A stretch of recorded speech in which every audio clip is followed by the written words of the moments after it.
What is up, YouTube? It's Pure for Kicks, and today I'm bringing you a brand new project, and I've been talking about it for quite some time, and I think a lot of you are excited about it. I've talked about it in the last video, and a lot of you had responded to that exact subject. So I went ahead and went shopping this morning. Went and got my gorilla rack and a few tanks. So without further ado, I'm going to introduce you to the Killifish Breeding Project number 1.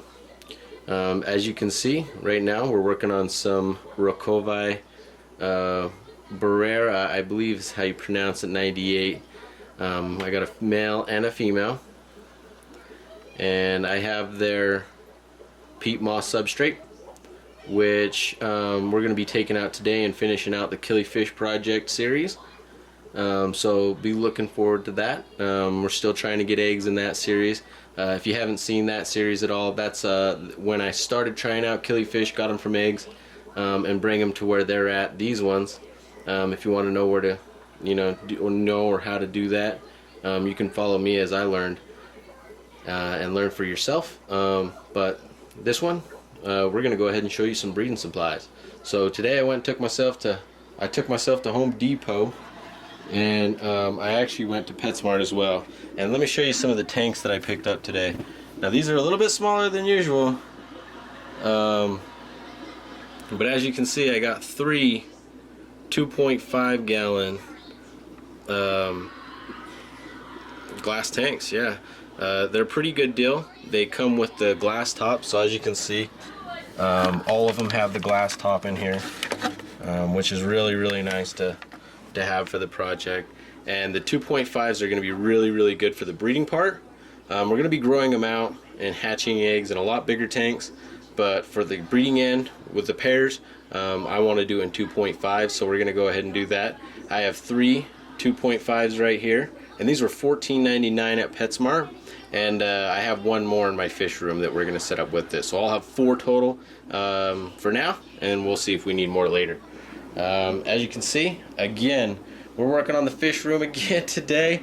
You guys got me all excited about this Killifish breeding project. So I didn't even film before I unboxed. I just ran home and started unboxing my thing, and then I was thinking, you know what, I'm gonna bring them with me. So this is the gorilla rack that I ended up getting. Now this gorilla rack's 36 by 18 by 72 high, 18 deep, and obviously 36 wide. Normal gorilla rack. Now this one's pretty cool. It's got some darker wood, but it seems to be a little thin, so I don't know if I'm going to change that out yet. I'm only going to be putting some 5 gallons and 2.5s on it for right now, so I probably won't be doing anything yet, but I'll be looking into that and checking those boards, seeing what's going on. As you can see, I got the black gorilla rack. This gorilla rack, I told you the dimensions of it, and the total capacity can be 4,000 pounds. So this thing's gonna be bad. I mean, for a whole bunch of 4 or 5 2.5 gallons, couple 10s, and a 20 for a Killifish project, I think this will be just fine. So we picked up this, and where we're gonna be putting it is, as you guys know, we got the new double 75 stand. That's for the ventralis. This is gonna be the Milena Jennies, and this is where we're going to put the 36 stand. It's going to be right here. We're going to put it right here, and right now we'll take these guys, we're just going to transfer them into buckets. I am going to put these guys into a 10 gallon though. I'm not going to put these guys in a 10 gallon though, they're a little bit bigger.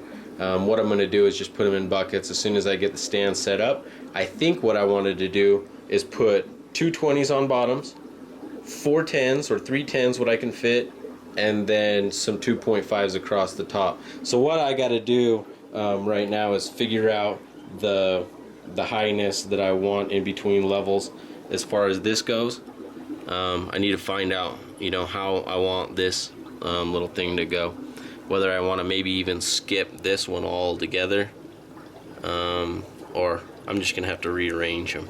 We'll see how we're gonna fit it though. I probably won't have 5 shells, maybe more like 3 or 2 or 3 or 4. We'll see though. But yeah, I'm gonna go ahead and build this stand, and I'll get back at you. Alright, it's Kicks. We're back and we have the stand assembled. Now I did it a little differently than the instructions said.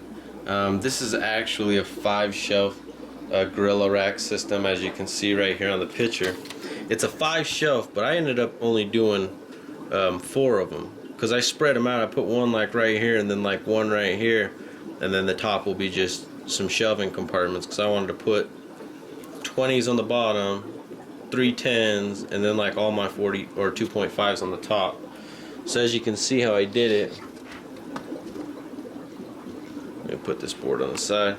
See, the bottom section is the biggest, and it's only got about, you know, 6 inches of top space with those 20s on the bottom. So I could have 2 20s on the bottom, and then on this shelf I could have, you know, 3 or 4 10 gallons going that way, and then this shelf would be all my 2.5 gallons. And it's actually it might work out the way I might like it, because these ones are actually all eye level, so I'll be able to look into my breeder tanks really easy. It's not too tall as well, so it's not too bad.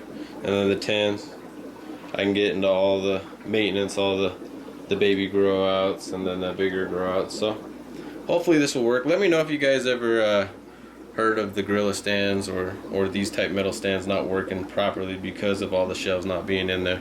I mean, I'm sure it doesn't have you know, the exact integrity, like the structural integrity of the stand, but you know, I'm pretty sure it's darn near close with you know, them spread out pretty even, and you know, with weight distribution right, I think we'll still be fine. So let me know what you think. What I'm gonna do is I'm gonna drain these 2 guys. I gotta put them in buckets, I gotta throw some of them in 10s, and I gotta get this stand right over there. So yeah, I'm gonna work on that and I'll be back.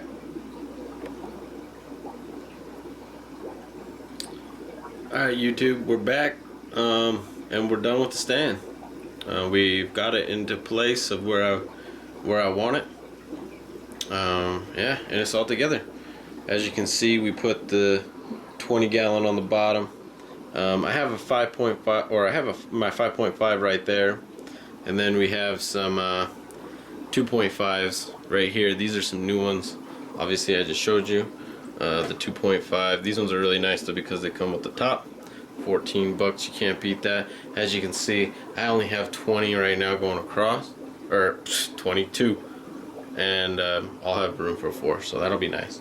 And it's looking like the 5 gallon might be the tank for this stand as well, because you can see this one's long ways, but as you can see, if we go this way, it's like almost the width of the stand, so it's almost perfect, those 5 gallons. And these 2.5 gallons ain't bad for breeding, especially since they're so cheap. You know, they're only $14, so I might want to do that. So maybe I'll do the 2.5s, 5.5s, and 10s. That'd be kind of cool. So I don't know, we'll figure it out. Put some food up on the top. Fish room is coming along. As you can see on the side right here, it's a little bit kind of blocking those tanks just a little bit, which is kind of bugging me actually. What I'm going to do is probably just drain these tanks a little bit and pull it over to where, you know, there's a big gap right there, and there's my other 2.5 anyway, so I don't need it here anymore. I can throw that up there and close that gap, and then they'll be right even center, which will probably look a lot better actually. So I need to drain, I'm going to drain this one, obviously. I'm going to drain both of these, take the rocks out, and I don't know how I'm going to get it to scoot over, but I'm going to get it to scoot over somehow. Whether I have to take the tanks off and then scoot it, or whatever, just so the tank's a little bit equal. It's going to bug me for a little bit. But yeah. Oh yeah, quick shout out to all the people in the contest. I am going to put out another video for a big shout out to all the people who entered my contest. There was like 7 or 8 of you, and all of you won, so congrats to all of you. You guys got the year subscription. You can go back, you know, and check out all those magazines, and you even left 2 for my friends, so thanks. And Tim and my buddy Sam, who got it, you know, they say thanks too. So look out for some new videos though. I'm gonna get this project going next. Unfortunately, I'm going to be waiting on the Killifish Breeding Project for a little bit. I did email a guy that lives in Aruba, and he breeds only killifish. He has just a stockpile of rare killifish, and his website is absolutely amazing. So I went ahead and picked like 8 or 9 species, and hopefully he'll have some of the ones that I wanted to breed, and we can get some eggs here, start hatching eggs, and etc, etc. I got some other stuff too as well. I got some plastic totes for shoes that actually I'm probably going to be hatching the eggs in. It's going to be working out really good. It's going to work out really good. Yeah, and that's about it. But look out for the 75 coming soon. I'm going to do the 3D wallscape on that.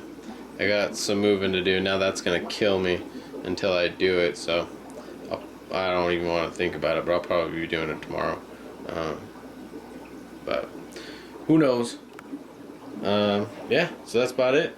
First video on the Killifish Breeding Project. We got the stand up. We got some of the tanks in. And we got some ideas of what species we're going to be doing. But I'll get back to you on the species as soon as I hear back from the guy. Yeah, we know it's up for sure anyway. So, yeah, that's about it. Perfect Kicks, I'm out.